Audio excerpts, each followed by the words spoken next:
Hello guys, my name is Gupta और आप देख रहे हैं मेरे चैनल कैपिटल इंग्लिश में आपका स्वागत है। ट्रांसलेशन सीरीज 24 में आपका स्वागत है। आज थोड़ा ट्रांसलेशन थोड़ा सा अलग वे में सीखेंगे। ट्रांसलेट करते जाएंगे, स्ट्रक्चर को बनाते जाएंगे और साथ साथ जो भी मैं इंग्लिश बोलता चलूं आप उसके साथ रिप्लाई करते जाइएगा। जो भी हो जैसे भी बने आप कोशिश करते रहिएगा। देखिए, आज हम जो प्रैक्टिस करेंगे इंट्रोगेटिव प्रेजेंट इंडेफिनिट का इंट्रोगेटिव करेंगे। तो देखिए, प्रेजेंट इंडेफिनिट इंट्रोगेटिव सेंटेंस हमारे दो टाइप के होते हैं।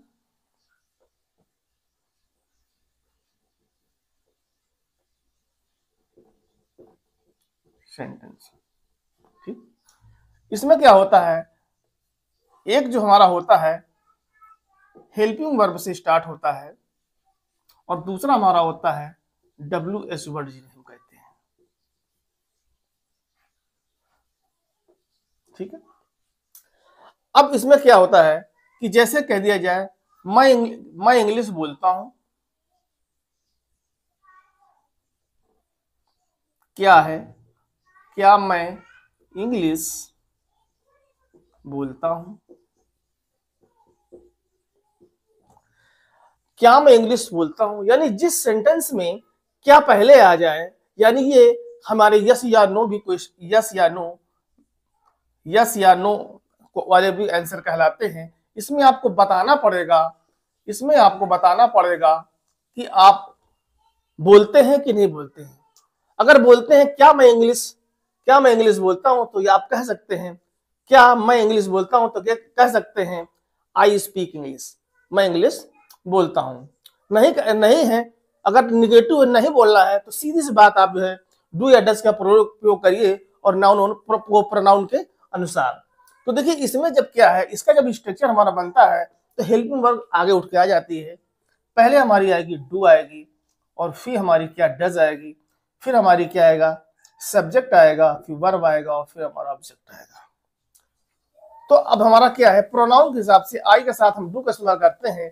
तो क्या है इसमें, पहले आपका डू आएगा, डू आई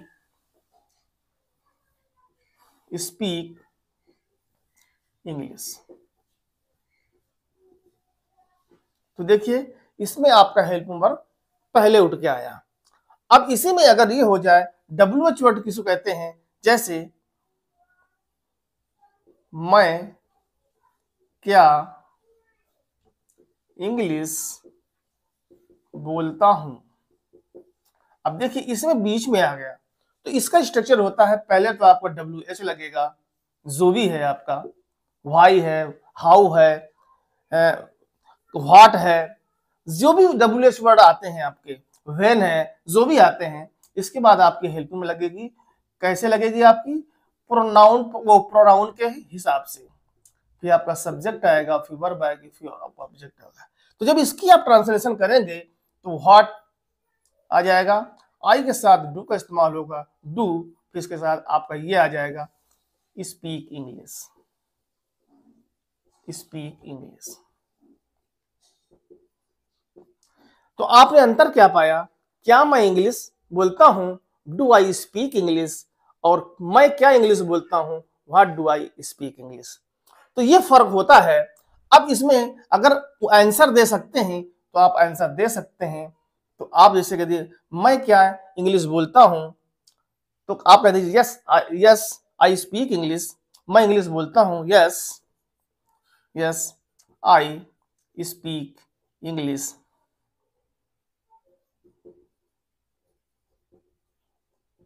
ठीक।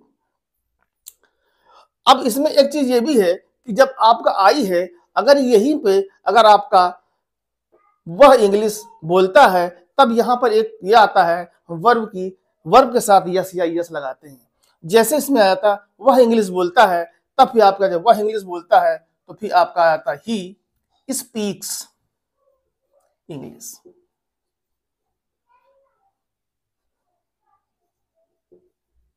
ठीक। प्रोनाउन के हिसाब से he she it third person singular के साथ हम लगाएंगे यस या यस, और इसके अलावा आई वी यू दे के साथ हम लोग यस या यस नहीं लगाते। और जब निगेटिव या इंट्रोगेटिव होता है तब भी हम केवल वर्ब की फर्स्ट फॉर्म ही लगाते हैं। तो आपने देखा, इसमें फर्क देखा। तो आपने कहा यस, जैसे आपने बताया आई स्पीक इंग्लिश, मैं इंग्लिश बोलता हूं। अगर मैं इंग्लिश नहीं बोलता हूं तो कह दीजिए I do not speak English.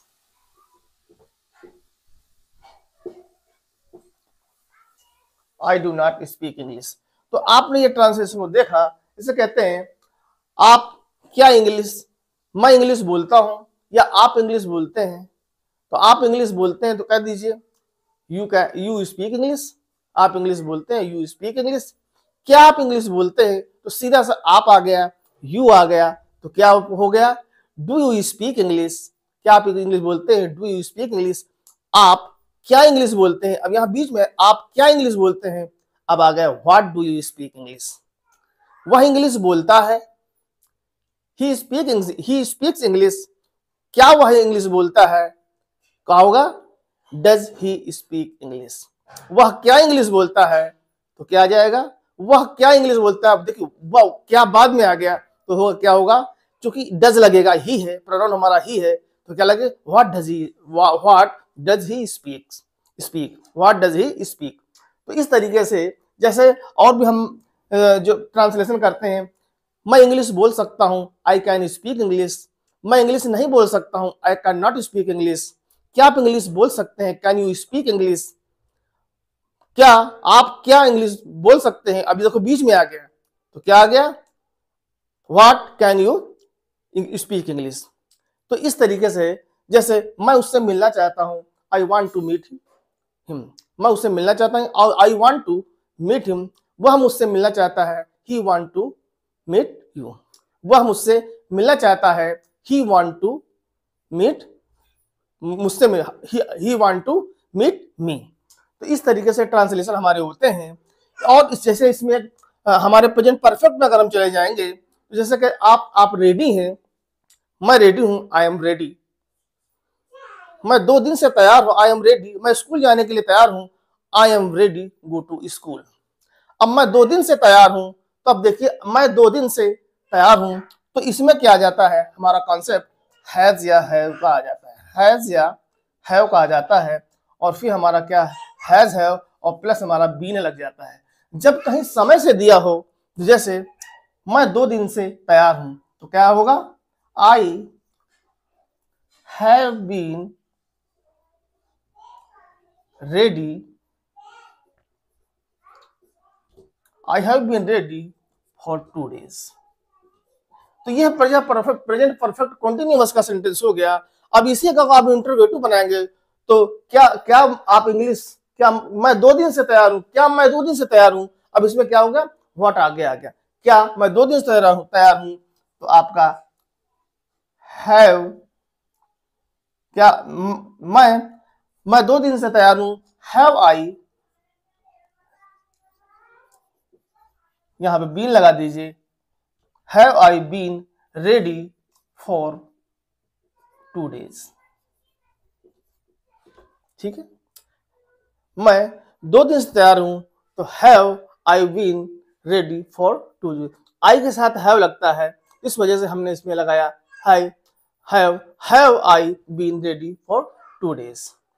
मैं इंग्लिश बोलना चाहता हूं, I want to speak English. मैं उससे मिलना चाहता हूं, I want to meet him. मैं उससे मिलना चाहता हूं, I want to meet him. Go there, वहां जाओ, गो देयर, कम हियर, यहां आओ।